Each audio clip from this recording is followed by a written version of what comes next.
we are in Yarrabah, City of Light, far north Queensland, Australia, planet Earth, our universe. Beautiful day today, and I guess we're going to be talking about a few good topics. Yeah. Any questions in particular? Well, what struck me, we before started speaking about fire, our inner fire, our outer fire, about continuation of keeping the fire burning, and you mentioned this ceremony that happened like almost exactly a month ago, actually. In Global Elders Gathering in Yarrabah. What was the ceremony? What was the dream? What happened?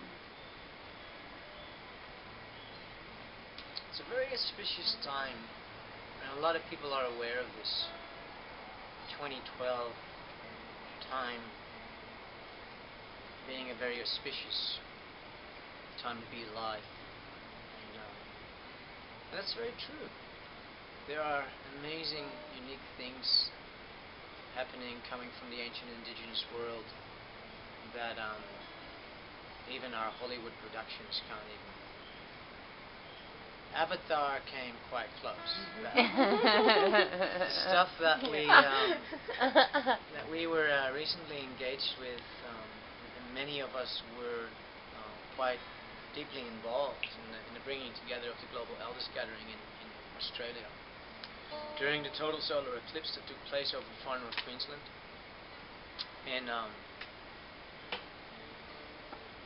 one of the very important aspects of this 5-day Global Elder Gathering was an ancient ceremony that hadn't been performed for what the indigenous world would say that hasn't kept time as the Mayans did.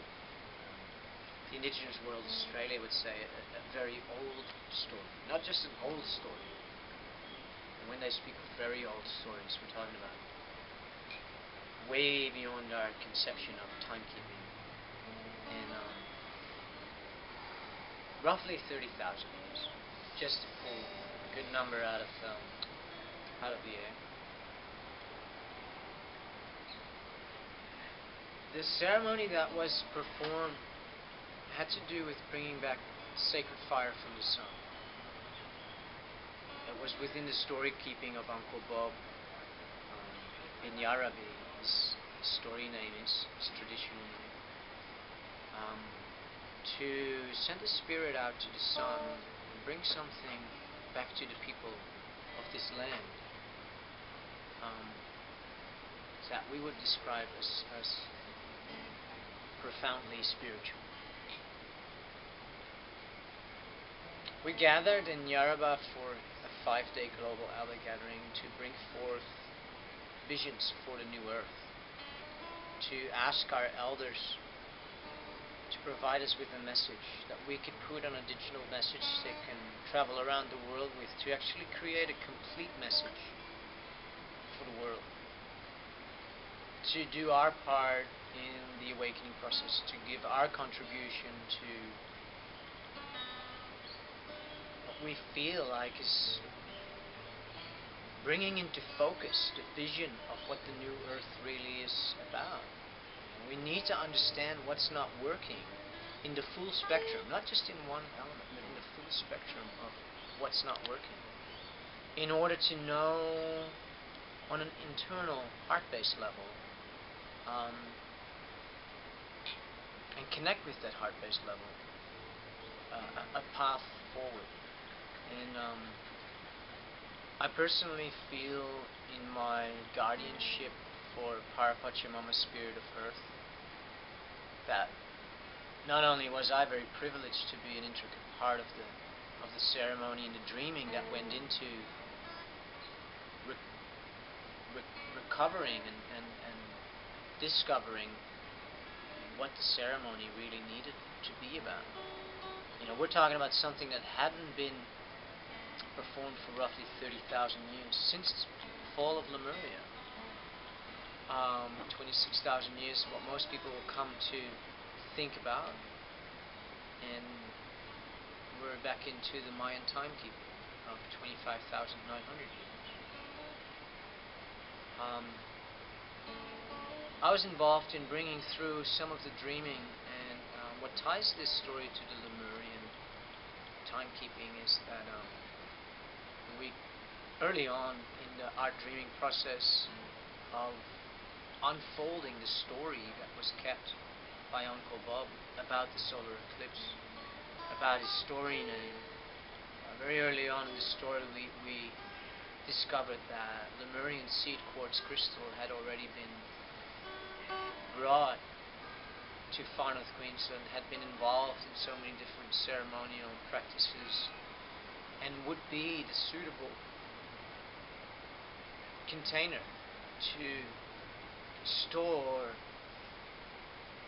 and receive and distribute through its being of a crystalline matrix the energetic spirit that resides within Father Son, the sacred fire.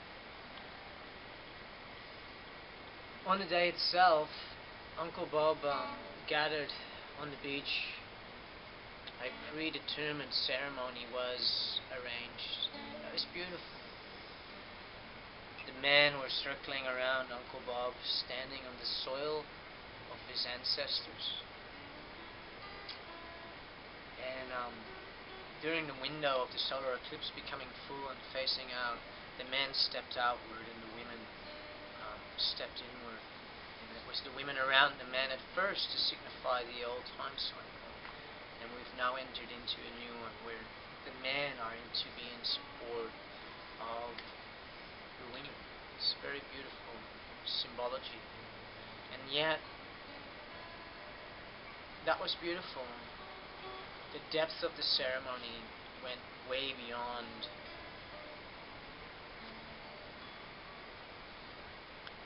what we would see as important. This was really about what the ancestors, when we truly were still living in unity consciousness, what they had in their dream. And this has to do with bringing into being the new earth, because what happened when Uncle Bob sent his spirit out to the sun and brought back, untainted, anew, uncolored, unchanged, pure spirit essence from Sacred Father Son. What he brought back with that is this elemental spirit and the element of fire anew. This is something that only I feel our ancient wisdom keepers and traditions are asked to bring about, because they span and remember so far into the past, their lineage and their home bases. We were blessed and amazed at the same time with the depth of the ceremony and the energetic force field that was surrounding that. Everybody being present, holding a Lemurian seed quartz crystal. And in a moment of the sun fully becoming clear again and the moon facing out, Uncle Bob raised his hand. The fire already contained within his own spirit moved forward into his crystal, and from there off a big pulsation of energy started flowing out and rippling into the far shores, across the ocean, across the earth. This pulsation of this sacred fire of the sun contained the spirit energy started traveling. And we who stood around him with our crystals out, we felt the wave,